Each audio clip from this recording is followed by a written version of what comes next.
asal-usul Pulau Nusa, Kalimantan Tengah. Pada zaman dahulu kala, di sebuah desa pada tepian Sungai Kahayan, tinggallah seorang bernama Nusa. Nusa hidup dengan istri dan seorang adik iparnya. Untuk memenuhi kebutuhan sehari-hari, Nusa dan adik iparnya bercocok tanam di sebuah ladang kecil dekat rumah panggung mereka.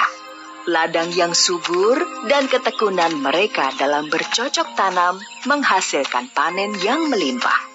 Sayangnya, suatu hari desa tempat tinggal Nusa dilanda kekeringan. Untuk memenuhi kebutuhan selama kekeringan, Nusa dan adik iparnya pergi berburu di Sungai Ruhan, sebuah sungai kecil di dekat Sungai Kahayan. Mereka terus mendayung di Sungai Ruhan sampai akhirnya sebuah pohon yang tumbang menghalau perahu mereka.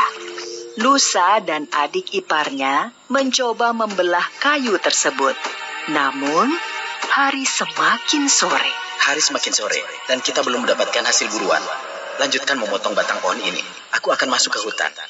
Nusa kemudian masuk ke dalam hutan untuk mencari binatang buruan. Tiba-tiba, Nusa melihat sebuah telur yang berwarna putih besar. Sesampainya di rumah, telur ini terlalu besar, Kakanda. Apakah Kakanda tidak khawatir? Bahkan, Kakanda sendiri tidak mengetahui itu telur apa. Telur ini sangat besar. Tidak usah khawatir. Telur ini cukup untuk makan kita bertiga. Lebih baik kita tidak memakan telur ini, Kakanda. Tidak makan hari ini tidak apa-apa, asalkan kita tidak memakan sesuatu yang tidak jelas asal-usulnya. Jika kalian tidak mau memakan telur ini, biar aku saja yang memakannya. Aku tidak peduli ini telur apa. Dengan wajah yang kesal kepada istrinya, akhirnya Nusa sendiri yang merebus telur tersebut. Setelah telur tersebut matang, Nusa memakannya sampai habis.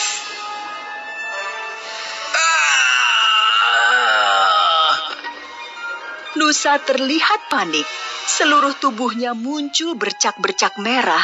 Rasanya sakit dan gatal. Istri dan adik ipar Nusa datang membantu menggaruk tubuh Nusa. Bukannya menjadi sembuh, bercak-bercak merah di tubuh Nusa berubah menjadi sisik. Nusa pun akhirnya menyesal telah mengabaikan peringatan istrinya agar tidak memakan telur tersebut. Namun, semuanya telah terlambat. Adik ipar Nusa pun datang bersama warga.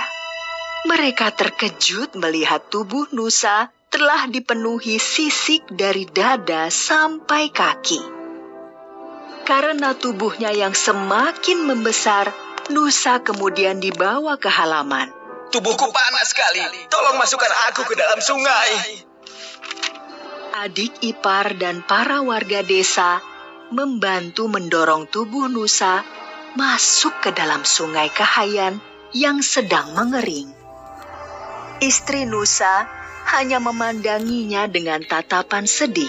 Ketika masuk ke dalam Sungai Kahayan, tubuh Nusa kemudian benar-benar menjadi naga yang sangat besar. Setelah bersusah payah dibantu warga masuk ke dalam sungai, Nusa kemudian berpesan kepada istrinya. Adinda, nanti malam akan turun hujan lebat disertai badai. Lebih baik kamu, adikmu, dan para warga segera mengungsi. Tinggalkanlah Kakanda di sini. Sudah menjadi garis nasib kita harus segera berpisah. Maafkanlah Kakanda selama ini. Nusa yang telah sepenuhnya menjadi naga itu hanya bisa menangis melihat kepergian orang-orang yang disayanginya. Pada malam harinya, seperti yang dikatakan Nusa, terjadi hujan badai. Luapan air yang besar membuat tubuh Nusa terbawa arus. Tubuh Nusa yang terbawa banjir Sungai Kahayan akhirnya terdampar di dekat muara. Nusa hanya berdiam diri sambil melingkar tubuhnya di muara Sungai Kahayan. Di muara sungai tersebut banyak terdapat ikan sehingga Nusa tidak kesulitan mencari makanan. Kehadiran Nusa di muara tersebut membuat ikan-ikan menjadi cemas akan keselamatan mereka. Suatu hari, ikan jelawat dan ikan saluang terlibat pembicaraan untuk menyelamatkan umat ikan di muara Sungai Kahayan. Aku punya ide bagus. Kalian ikut saja ideku. Bagaimana caranya kita mengusir naga Nusa dari sini? Kalian harus tenang. Tunggu saja perintahku. Yang penting, kalian semua siap membantuku. Tuan Nusa, aku tadi bertemu seekor naga jahat yang besarnya sama denganmu. Naga jahat itu tahu engkau tinggal di sini. Dia memintaku untuk menyampaikan tantangan berkelahi kepadamu. Berani sekali dia menantangku. Aku tunggu dia besok di sini. Keesokan harinya, naga Nusa sudah mempersiapkan diri untuk menghadapi naga yang menantangnya. Sambil melakukan pemanasan, Nusa merasa aneh, tidak ada seekor ikan pun yang terlihat. Namun, Nusa berpikir ikan-ikan ketakutan akan adanya perkelahian besar 2 ekor naga. Nusa menunggu musuhnya hingga matahari condong ke barat. Namun, musuh yang ditunggu tidak kunjung datang. Nusa pun mengantuk dan tertidur. Ternyata, sedari tadi, ikan saluang mengintip Nusa dari jauh dan mendekatinya ketika Nusa tertidur. Tuan Nusa, bangun, musuhmu datang. Nusa terkejut dan menggeliat menoleh ke sana kemari mencari musuhnya. Nusa melihat ekor yang sedang berputar dan tanpa pikir panjang langsung menggigitnya. Ketika menggigit ekor tersebut, Nusa merasa ada yang aneh. Nusa memandang ekor yang sedang digigitnya dengan seksama. Ternyata Nusa menggigit ekornya sendiri. Nusa berteriak kesakitan karena ekornya putus. Dan yang lebih menyakitkan, bahwa dia sendiri yang menggigit ekornya. Melihat ekor Nusa yang telah putus, maka ikan saluang segera mengomando ikan-ikan lainnya yang jumlahnya ribuan untuk menyerang ekor Nusa yang terluka. Wahai umat ikan di Muara Kahayan yang selama ini dijajah naga Nusa, saatnya untuk membebaskan diri kalian dari penjajahan ini. Segera serang dan gigit ekor naga Nusa yang terluka.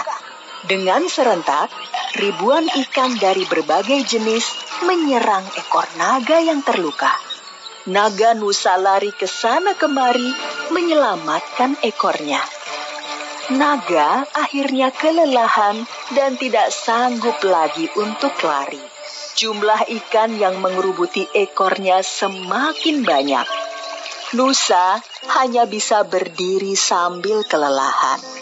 Nafasnya tersengal-sengal dan dia pun menangis. Nusa akhirnya tidak mampu bertahan.